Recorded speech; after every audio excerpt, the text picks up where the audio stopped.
মাননীয় অধ্যক্ষ মহোদয়, আজকে এই মহতী সদনে আপনার অনুমতি সাপেক্ষে আমি প্রথমবার বক্তব্য রাখছি।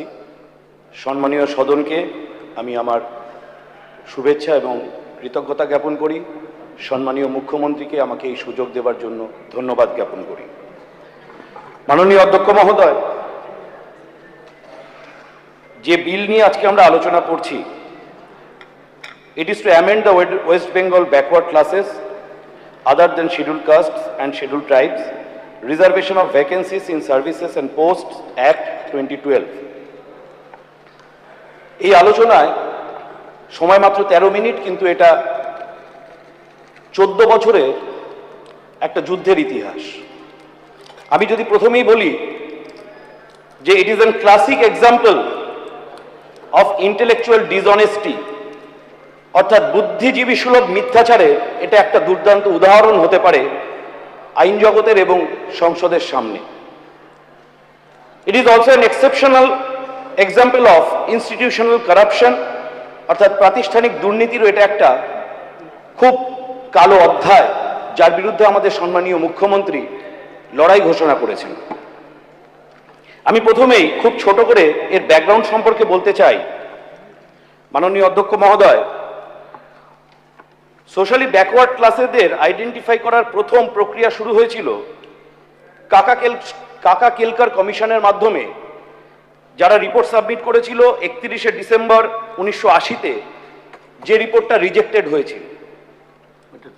তারপরে এসেছিল মন্ডল কমিশন, যে কমিশন সোশ্যাল, এডুকেশনাল এবং ইকোনমিক ফ্যাক্টরগুলোকে কনসিডার করে স্টিল কাস্টকে একটা কি পয়েন্ট হিসাবে রেখে সোশ্যালি ব্যাকওয়ার্ডনেসকে আইডেন্টিফাই করার প্রক্রিয়া এবং পরামর্শ দিয়েছিল, এবং 27% রিজার্ভেশন সাজেস্ট করেছিল, এবং পরবর্তী সময়ে এই 27% থেকে মডিফাই করে 10% রিজার্ভেশন প্রপোজ করা হয়েছিল এই মন্ডল কমিশনের মাধ্যমে।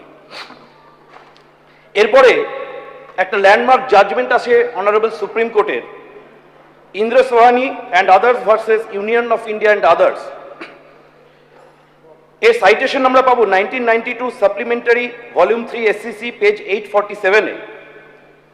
এখান থেকে এই জাজমেন্টের মাধ্যমে অনারেবল সুপ্রিম কোর্ট প্রত্যেকটা রাজ্যে এই ব্যাকওয়ার্ডনেস আইডেন্টিফাই করার জন্য ট্রাইব্যুনাল অথবা কমিশন গঠন করার কথা নির্দেশ দেন।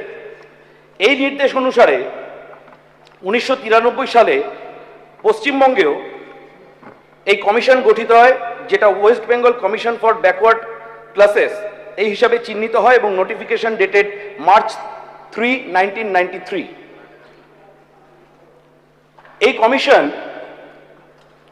মাননীয় অধ্যক্ষ মহোদয় শুনলে হয়তো আশ্চর্য হবেন, 1993-তে গঠিত হবার পরে 1994 থেকে 2009 সাল পর্যন্ত এই কমিশন সর্বমোট 66টি কমিউনিটিকে ওবিসি বলে আইডেন্টিফাই করতে সক্ষম হয়।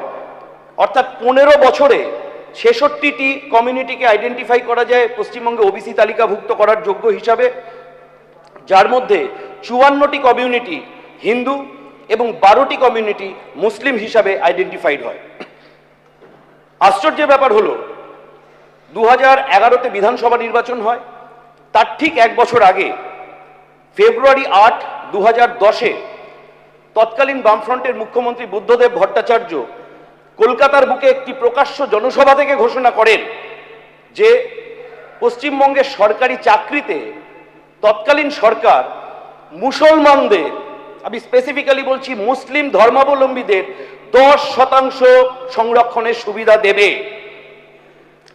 এটা হবার পরে আচমকা দেখা যায় যে কমিশন 15 বছর ধরে মাত্র 66টা কমিউনিটিকে আইডেন্টিফাই করতে পেরেছিল ওবিসি তালিকাভুক্ত করার জন্য, সেই কমিশন 8ই মার্চ 2010 থেকে 24শে সেপ্টেম্বর 2010-এর মধ্যে 42টা কমিউনিটিকে আইডেন্টিফাই করে ফেলে।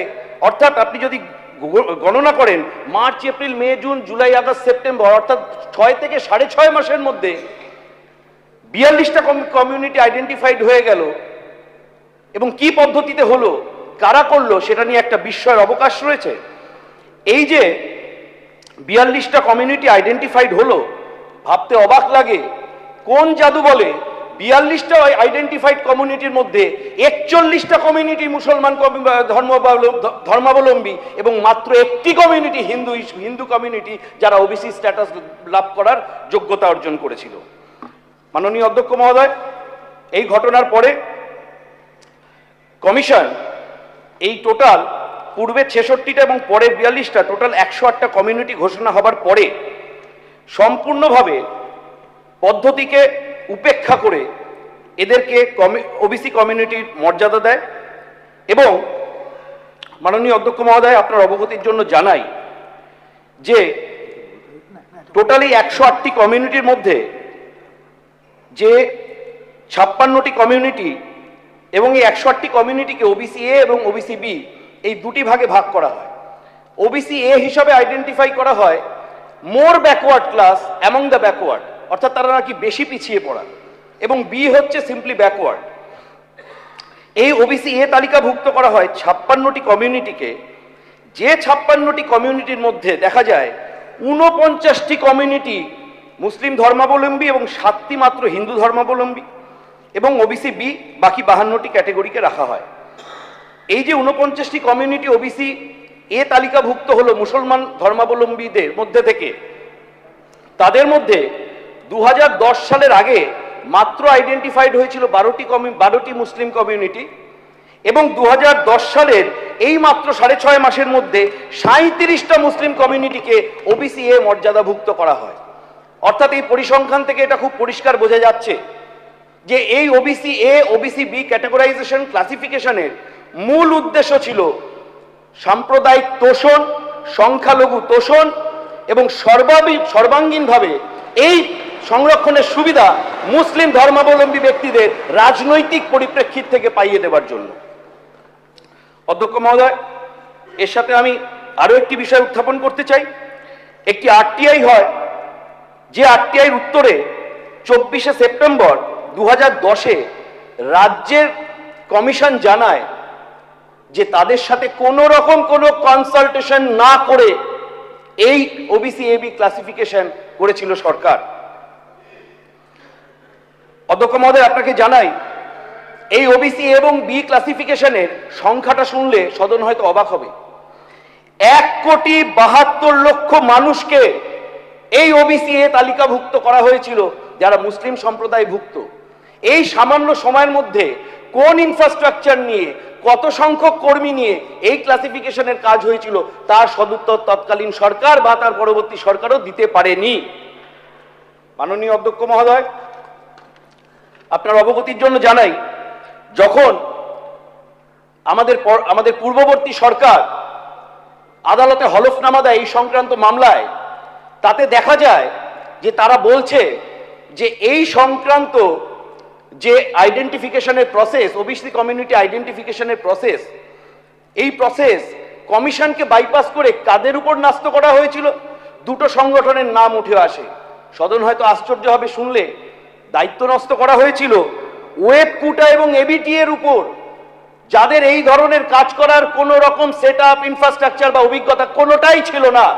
অর্থাৎ সর্বতোভাবে এটা পরিষ্কার বোঝা যাচ্ছে যে এই সম্পূর্ণ কার্যক্রমের মূল উদ্দেশ্য ছিল রাজনৈতিক শোষণ করে মুসলিম ভোট ব্যাংককে কনসলিডেট করে কোনো বিশেষভাবে কোনো একটি বিশেষ দলের সপক্ষে নিয়ে আসা।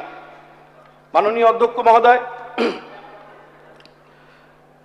2010-এর নির্বাচনের পরে 2011-য় যখন সরকার পরিবর্তন হলো, দুটি মামলা হাইকোর্টে পেন্ডিং থাকাকালীন, আমি নাম্বার দুটি বলছি, WPO 60 অফ 2011 এবং WPO 587 2012, এই দুটি মামলা আদালতে বিচারাধীন থাকাকালীন যে অ্যাক্টটির আজকে সংশোধনী আমরা প্রপোজ করেছি, সেই অ্যাক্টটি মার্চ 25, 2013-তে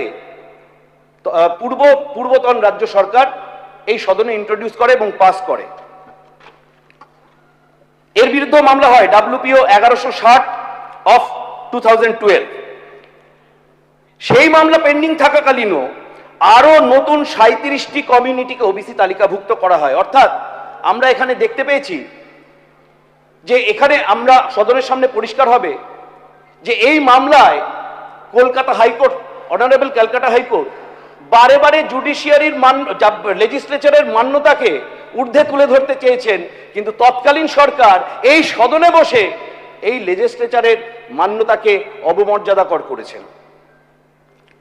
মাননীয় অধ্যক্ষ মহোদয়, আমি খুব সংক্ষেপে এই যে সংশোধনীগুলি আনা হয়েছে তার বিষয়ে খুব ছোট্ট করে কয়েকটি কথা বলতে চাই।